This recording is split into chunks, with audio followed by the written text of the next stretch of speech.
Welcome back to my channel. So in this video I'm going to be explaining how to calculate your menstrual cycle in order to know your safe and unsafe period. And I'm also going to be telling you symptoms of ovulation, so that is to know when you're actually ovulating. So if this is something you would like to see from me in today's video, then you have to stay till the end of this video. If you're seeing my video for the first time, I'm Grace and I make videos relating to health and my general learning experiences. So like I said, in this video I'm going to be talking about how to calculate your menstrual cycle. That is, I'll be explaining it in details. But before then, there are certain things I would like you to know about this whole menstrual cycle.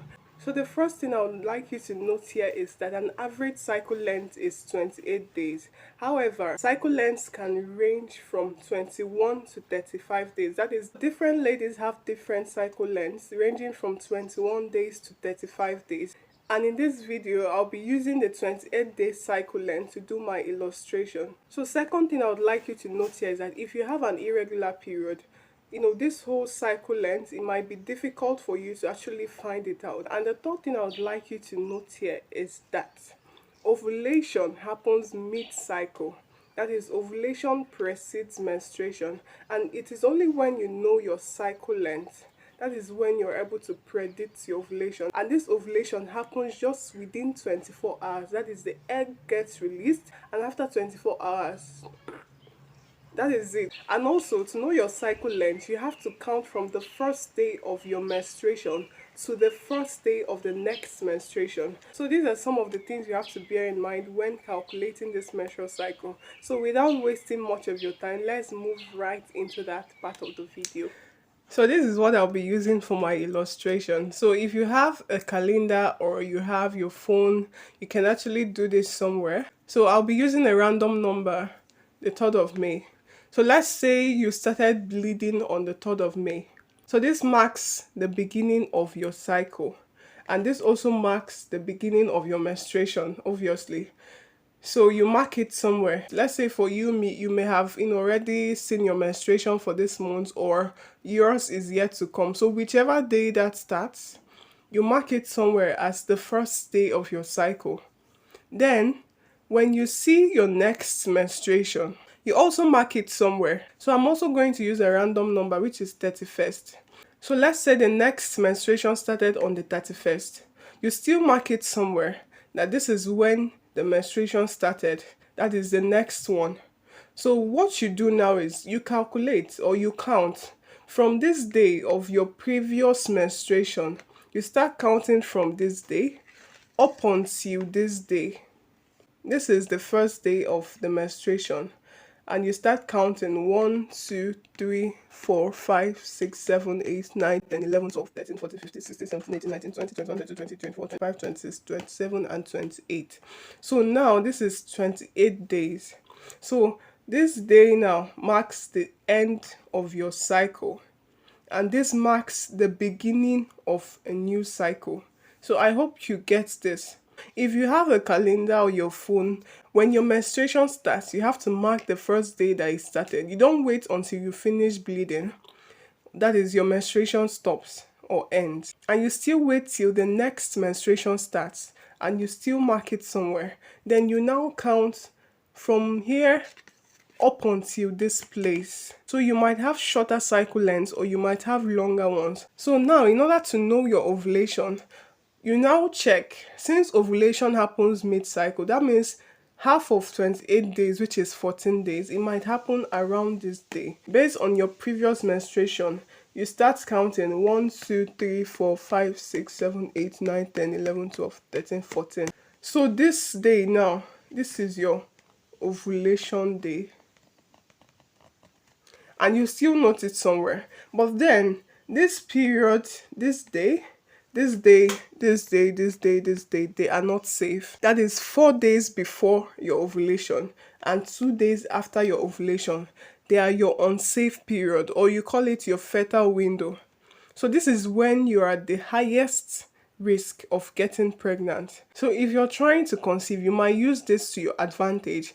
But if you're trying to prevent pregnancy, you're not ready to get pregnant yet, you might want to avoid these days. That is, this from this day up until this day, because Ovulation might actually happen within these days.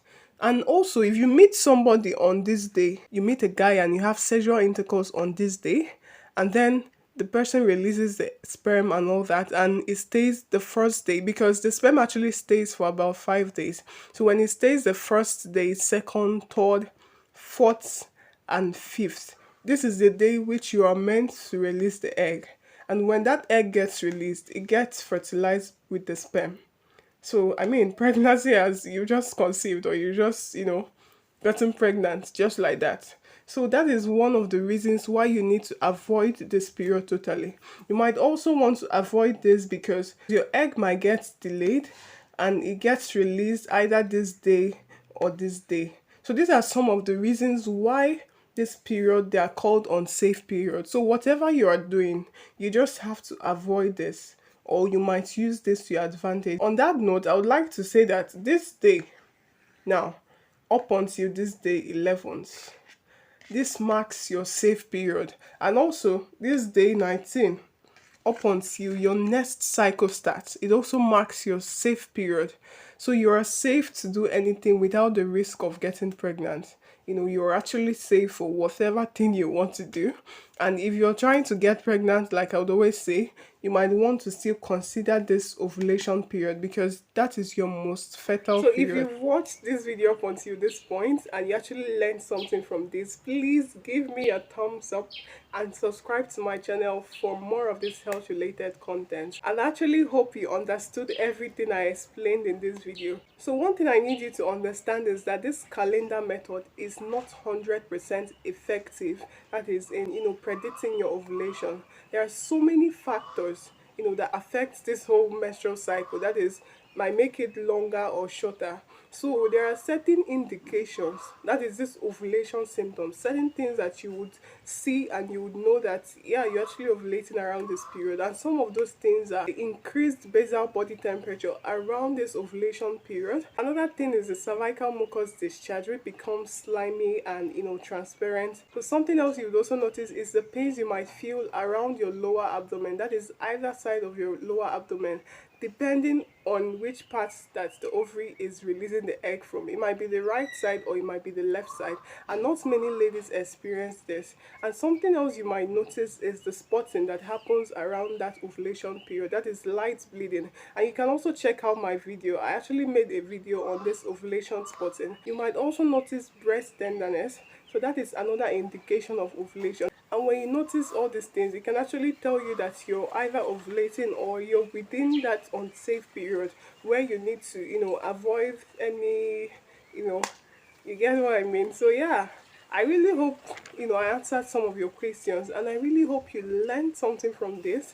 If you learned something from this and you enjoyed this video, please give me a thumbs up and also subscribe to my channel. Like, subscription is free.